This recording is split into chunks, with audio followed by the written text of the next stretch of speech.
இன்று ஜார்க்கண்ட் மாநிலத்தில் ராஞ்சியிலே அந்த சட்டமன்றத்தை நோக்கி பேரணி வரும் பொழுது RSS கும்பல் ரவுடி ஒருவன் மேல்சாதி ஆதிக்க திமிரு பிடித்த அந்த ரவுடி மேலே இங்கே ஊத்துகிறான், மையை ஊத்துகிறான்.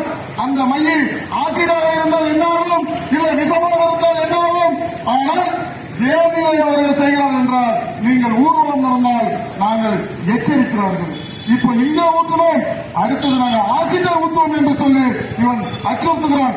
மேலும் அவர்களது சக தோழர்களும் அஞ்சவில்லை, பயப்படவில்லை. வேலையை முடித்தார்கள். அவர்கள் இந்தியா முழுவதும் சொல்லுகிறார்கள். வருகின்ற இந்த மாதம் 20ஆம் தேதி தமிழ்நாட்டுக்கு வர்றார், குசேலர் ஆலயத்திற்கு வர்றார், சென்னைக்கு வருகிறார், சென்னையினுடைய மையப்பகுதிக்கு வருகிறார்.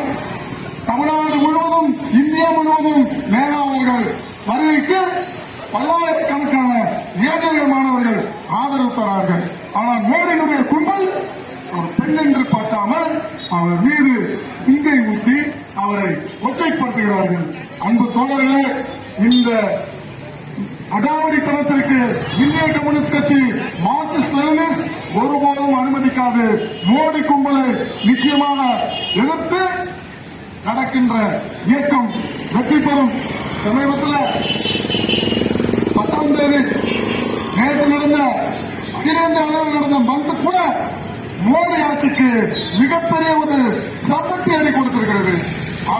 பலாயிரக்கணக்கான தொழிலாளர் தோழர்கள் சிறை சென்றிருக்கிறார்கள்.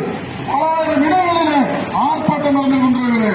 இந்த மோடி ஆட்சிக்கு முடிவு கட்டும் விதத்தில் தான் இந்த மையப்பகுதியிலே இந்த ஆர்ப்பாட்டம் நடைபெற்றுக் கொண்டிருக்கிறது. இந்த ஆர்ப்பாட்டத்தினுடைய அடுத்தடுத்த தலைவர்கள் கருணாநிதி, தங்கசாமி, சிலம்பரசன், சம்பத், தாசமுத்து, பால்ராஜ், ALS, ஆனந்த் உள்ளிட்டவர் இதில் கலந்து கொண்டு சிறப்புரையாற்ற இருக்கிறார்கள். இறுதியாக ஒன்று சொல்லி நான் முடித்துக் கொள்கின்றேன். 100 நாள் வேலை திட்டத்திற்கு இந்த மோடி